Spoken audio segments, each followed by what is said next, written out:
Selamat datang dalam presentasi mengenai konsep multithreading dalam sistem operasi.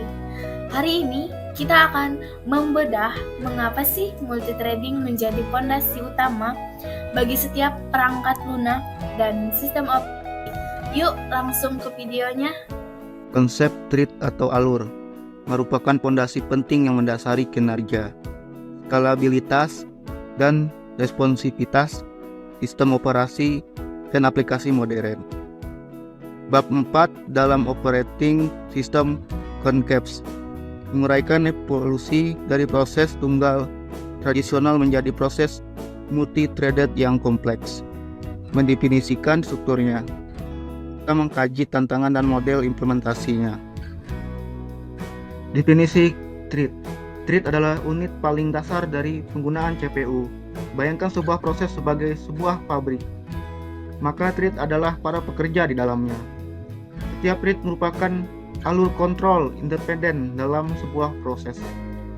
Ia memiliki identitas unik atau ID, status instruksi saat ini atau program counter, dan ruang kerja sementara atau stack dan register set. Berbagi sumber daya atau the shared advantage. Inilah poin kunci efisiensi thread. Semua thread dalam satu proses berbagi atau shared sumber daya utama.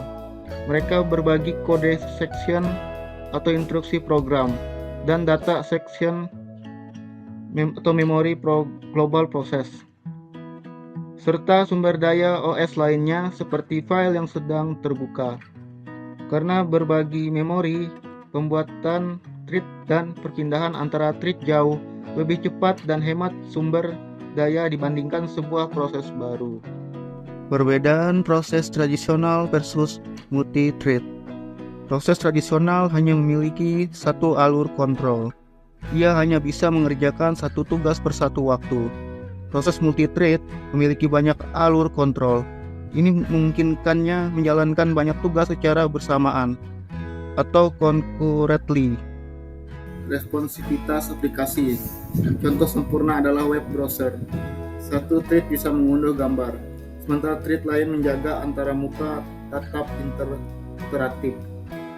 Berbagai sumber daya yang efisien, mengurangi overhead, alokasi memori secara drastis.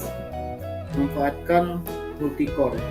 Yang terpenting, multithreading adalah cara satu-satunya untuk menjalankan tugas secara paralel, penuh pada CPU dengan banyak core. Kemampuan multi-core memunculkan pembedaan teknis yang harus kita pahami. Konkurensi versus paralelisme. Konkurensi adalah kemampuan untuk membuat kemajuan pada lebih dari satu tugas. Ini bisa dicapai bahkan pada single core dengan cepat bergantian atau teknik time switching. Paralelisme adalah eksekusi simultan dari lebih dari satu tugas.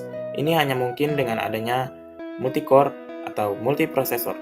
Konkurensi adalah ilusi kemajuan, sedangkan paralelisme adalah kenyataan eksekusi bersamaan. 5 tantangan utama pemrograman multi-core. Pemrograman paralel sangat rumit.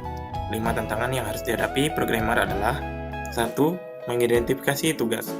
Menentukan bagian kode mana yang cukup independen untuk dipisah.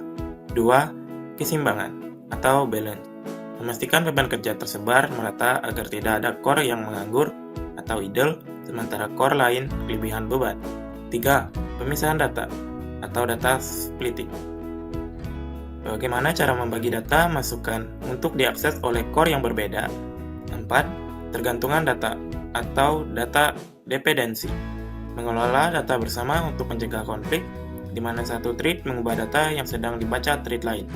5. Pengujian dan debugging. Program paralel memiliki ribuan jalur eksekusi yang berbeda. Pengujian menjadi sangat sulit, dan bug yang muncul bisa bersifat non-deterministik. Jenis-jenis paralelisme. Terdapat 2 cara utama membagi pekerjaan. Yang pertama, paralelisme data, membagi data yang sama di antara core, dan setiap core menjalankan operasi yang sama. Contohnya, memproses foto dalam jumlah besar. Yang kedua, paralelisme tugas, membagi tugas yang berbeda atau thread unik di antara core Setiap thread menjalankan operasi yang unik dan berbeda. Contohnya, dalam sebuah aplikasi, satu thread mengambil data dan thread lain menganalisis data tersebut. Bagaimana thread yang kita buat sebagai programmer berinteraksi dengan thread yang dikelola oleh sistem operasi? Jawabannya ada pada model multithreading.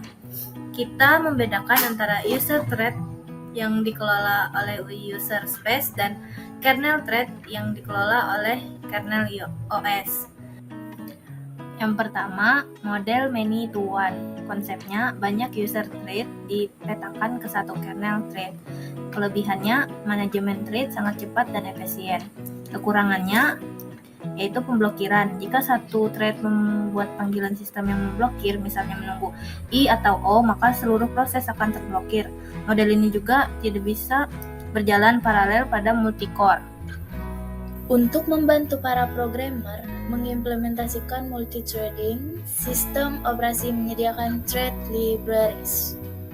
Library adalah menyediakan API atau Application Programming Interface yang standar untuk membuat, mengelola, dan menyinkronkan thread. 3 library thread utama yang digunakan saat ini adalah POSIX, Pthread, Windows, dan Java.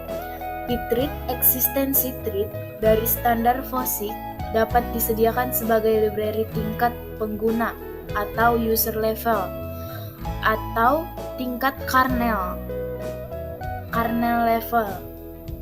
Library thread Windows adalah library tingkat kernel yang disediakan pada sistem Windows. API thread Java memungkinkan thread dibuat dan dikelola secara langsung dalam program. Kami memperkenalkan 2 strategi umum untuk membuat beberapa thread, asynchronous threading dan asynchronous thread. Strategi pembuatan thread. Ketika kita memprogram, kita memilih bagaimana thread induk atau parent berinteraksi dengan thread anak atau child. Asynchronous threading, parent membuat child dan segera melanjutkan eksekusinya. Parent tidak peduli kapan child selesai, keduanya berjalan secara independen. Asynchronous threading, fork join, parent membuat child dan kemudian harus menunggu join sampai child tersebut selesai bekerja. Strategi ini penting untuk tugas komputasi di mana hasil akhir bergantung pada selesainya semua subtugas tersebut. Kesimpulan, singkatnya, multithreading adalah evolusi alami dari komputasi yang didorong oleh multicore. Meskipun memberikan peningkatan kinerja yang revolusioner, ia menuntut pemahaman mendalam tentang perbedaan antara konkurensi dan paralelisme, serta manajemen yang cermat terhadap data bersama. Model one-to-one saat ini menjadi model dominan karena kebutuhan akan paralelisme sejati. Terima kasih atas perhatiannya.